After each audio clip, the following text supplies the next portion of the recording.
মণ্ডলের কাছে আরেকবার যেতে চাই। পদ্মাদি, এই বাংলায় আপনি যে লড়াইটা লড়ছেন, আমি আমি কেন গোটা বাংলার মানুষ স্যালিউট জানাচ্ছে, মানে ভয়ানক লড়াইটা লড়ছেন। কিন্তু সেদিন 2019 সালে পুলিশ ঠিক কি করেছিল? দাঁড়িয়ে দাঁড়িয়ে জাস্ট দেখেছিল পুরোটা, আর মমতা বন্দ্যোপাধ্যায় মিথ্যা কথা বলে দিয়েছিলেন।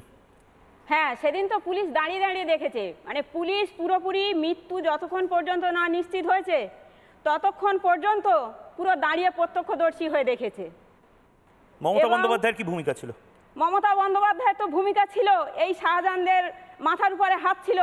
তাই যদি না হতো, আজকের ইডির মাথা ফাটে সন্দেশখালিতে, আজকের ইডির রক্ত ঝরে, কেন্দ্রীয় এজেন্সিদের উপর আক্রমণ হয়, তারা সরবেরিয়া সন্দেশখালি ছেড়ে ছুটে পালাতে বাধ্য হয়। কারণ কি? মমতা ব্যানার্জির হাত আছে। না হলে আপনি সরাসরি বলছেন শেখ শাহজাহানের মাথার উপর মমতা ব্যানার্জির হাত রয়েছে? অবশ্যই হাত আছে, না হলে বিধানসভায় দাঁড়িয়ে বলে কি করে শাহজাহান ভালো ছেলে? আজকে তিনটা খুন পুলিশের সামনে প্রকাশ্য দিনের আলোতে একদম পরিষ্কার ঝকঝক বোঝা যাচ্ছে। তারপরে মমতা ব্যানার্জি বলে কি করে বিধানসভায় দাঁড়িয়ে যে শাহজাহান খুব ভালো ছেলে? বলে কি করে? তারপরে সন্দেশখালিতে এনএসজি যায় কি করে?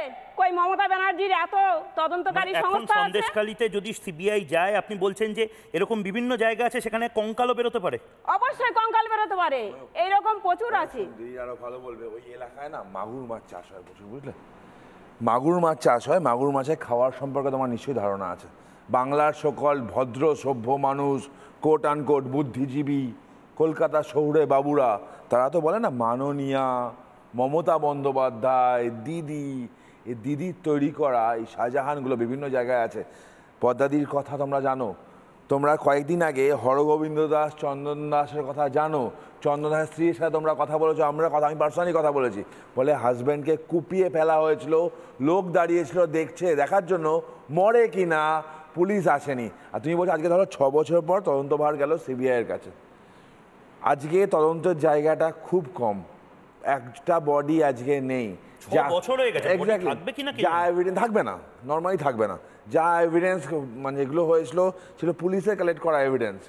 তুমি ভাবো সিচুয়েশনটা, তুমি জানো, আমি জানি, প্রত্যক্ষদর্শীরা আছে।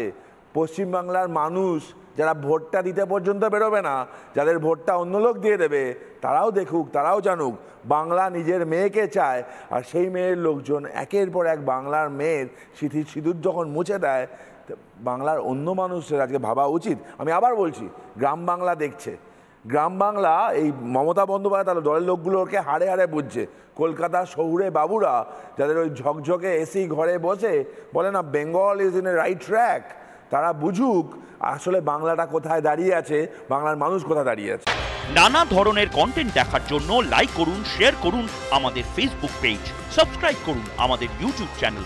পাশাপাশি অন্যান্য ব্রেকিং নিউজের জন্য অবশ্যই চোখ রাখুন রিপাবলিক বাংলায়।